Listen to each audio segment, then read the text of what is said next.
Imagine a drum beat that hits like a marching order from hell, slicing through the air, demanding you stand up and face the madness. That's U2's Sunday Bloody Sunday, a track that's outlived trends, outpunched politics, and somehow still gets fists pumping in arenas packed with folks who weren't even born when it dropped. But beneath that anthemic roar, there's a tangled mess of rage, regret, and ridiculous coincidences, like a violinist popping up at a bus stop to save the day, or a band pulling out of a parade because of a dead hunger striker's ghost. We're peeling back the layers on this beast, from its birth in a lover's spat to its life as a global gut punch, with enough buried skeletons to make you wonder why no one's turned it into a conspiracy thriller yet. Let's rewind to the spark that lit this firecracker. Picture the Edge.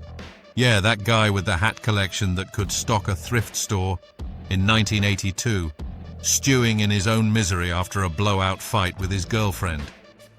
He's not out drowning sorrows in a pub. No, he's channeling that fury into a guitar riff that's all jagged edges and pent-up frustration. B minor to D to G, repeating like a bad habit you can't quit. Meanwhile, Bono's off honeymooning in Jamaica with his Mrs. Allie, probably sipping rum and scribbling lyrics that started out as a straight-up roast of the IRA. Early drafts had lines like, "Don't talk to me about the rights of the IRA, UDA." That's the Ulster Defence Association for you non-history buffs. Basically Bono playing armchair general, condemning militants on both sides of Ireland's bloody divide. But hold on, because the real ignition came from a bizarre New York City run-in with provisional IRA fans, right around the time U2 got invited to march in the 1982 St. Patrick's Day parade. Turns out there were whispers that Bobby Sands, the hunger striker who'd starved himself to death the year before, might be honoured in some way. U2 noped out faster than you can say green beer, and that snub fueled Bono's rewrite, turning the song into a howl against all violence, not just one team's idiocy. Now, fast forward to the studio chaos at Windmill Lane in Dublin. Producer Steve Lillywhite's at the helm, trying to wrangle these four Irish lads into something cohesive. Larry Mullen Jr., the drummer with a beat that could wake the dead, lays down that militaristic snare, recorded at the bottom of a staircase for that echoey, cavernous vibe, like echoes of boots stomping through Derry's streets. But get this, Larry hated using a click track at first, thought it was too robotic, until he chatted with Andy Newmark from Sly and the Family Stone and had a light bulb moment. Adam Clayton's bass thumps in like a heartbeat on steroids. And then there's the wild card, Steve Wickham, a local fiddler who literally accosts the Edge at a bus stop, says, "Hey, you need violin on that track?" Bold move, mate, but it works. His electric violin weaves in like a wailing banshee, adding that haunting layer. What if Wickham had missed the bus?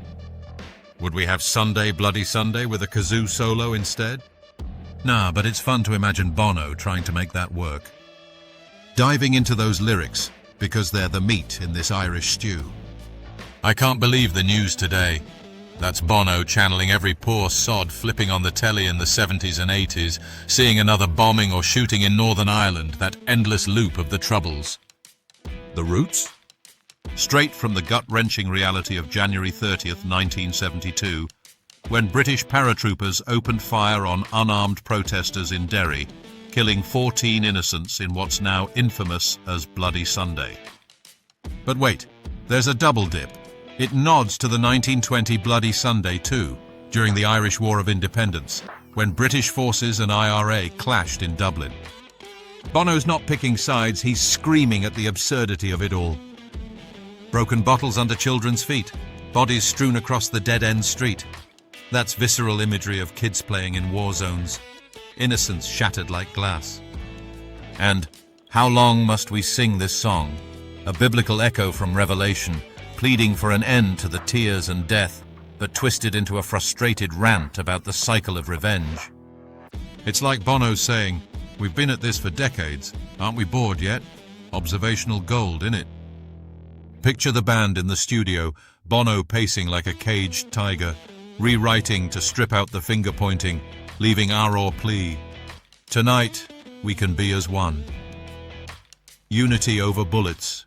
What a concept. Satirical swipe here. If only politicians had listened instead of posturing, we might have had peace treaties set to U2's back catalogue. Shifting gears to the album Saga, enter War, U2's 1983 breakout, where Sunday Bloody Sunday kicks off like a declaration of, well, war on complacency. This was their first blatantly political record, ditching the ethereal vibes of Boy and October for something that grabs you by the collar. Launch drama. Oh, plenty. The single dropped in March '83, but only in the Netherlands and West Germany. Strategic, sure, but imagine the marketing meeting. Let's not release it in Ireland. Too on the nose. Charted decently, hitting number 3 in the Dutch top 40, but the real fireworks were the misinterpretations. Some numpties thought it was a pro-IRA rebel yell, glorifying the bloodshed. Bono had to clarify on stage over and over, this is not a rebel song.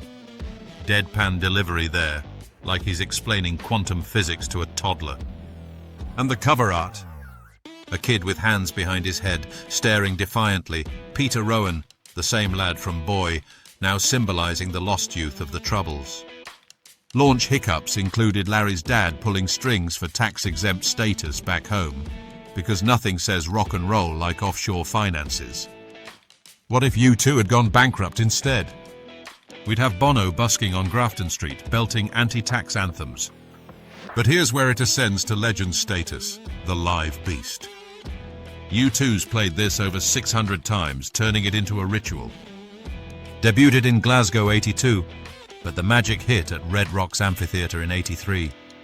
Pouring rain, Bono waving a white flag like a soaked surrender monkey, the crowd roaring as lightning cracks overhead. That footage? Broke them on MTV, one of Rolling Stone's 50 moments that changed rock history. Bono's routine, vamping those chords, yelling "no more," while the audience echoes flag in hand, pure theatre. In Belfast, he deadpanned, "If you don't like it, we'll play something else," and only 3 walked out. Brave souls. Then the '87 Denver show, filmed for Rattle and Hum, fresh off the Enniskillen bombing where the IRA killed 11 at a Remembrance Day parade. Bono unleashes a rant. What's the glory in taking a man from his bed and gunning him down in front of his kids? Fuck the revolution. Raw, unfiltered fury. They shelved the song for years after, saying it had been made real that night. Absurd what if? Imagine if Bono had tripped over the flag mid-rant, would have been the most Irish rock blooper ever. Revived on tours like Elevation post 9/11, with Bono holding the flag for victims, or on 360 Degree with projections for Iranian protesters.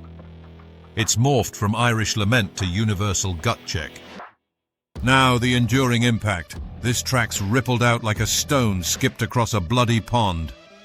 Culturally, it's the anti-war blueprint, popping up in protests from apartheid South Africa to modern-day marches against whatever fresh hell's brewing. Ranked 272 on Rolling Stone's Greatest Songs, top protest tune by Time magazine, it's shaped how bands tackle politics without sounding preachy. Quirky aftermath? Covers galore. Paramore turned it punky as a B-side, Saul Williams hip-hopped it, even Jay-Z sampled the breakdown at Glastonbury, then joined U2 live, freestyling over it with Bob Marley snippets. Tributes? The Montreal Alouettes football team owes its life to it. U2's '97 concert bumped a playoff game, drawing record crowds and saving the franchise. Now they blast the song before Sunday home games. Odd, right? Like if the song prevented a sports apocalypse. Used in the film Bloody Sunday, closing credits, meta as hell. And in 2023, Bono rewrote verses for Songs of Surrender, softening the edge, but keeping the sting. Ripple effects boosted U2's human rights cred from Live Aid to Amnesty gigs. Satirical jab. If every politician who name-dropped it actually listened, we'd have world peace and free pints for all. Self-roast. As an Irish band, they could have stuck to love songs, but no, they went full-on history lesson with a backbeat. Wrapping this up before I start a one-man mosh pit, U2's Sunday Bloody Sunday isn't just a song. It's a mirror to our collective stupidity, a reminder that the battle's just begun until we wise up. If this dive into its wild history, hidden meanings and bonkers facts got your blood pumping, or at least made you chuckle at the absurdity, smash that like button, subscribe for more rock lore that bites back, and drop a comment. What's your wildest U2 memory? Share this with your mates who think history's boring. Prove them wrong. Until next time, keep questioning the news, and remember, how long must we sing this song? Hopefully not forever.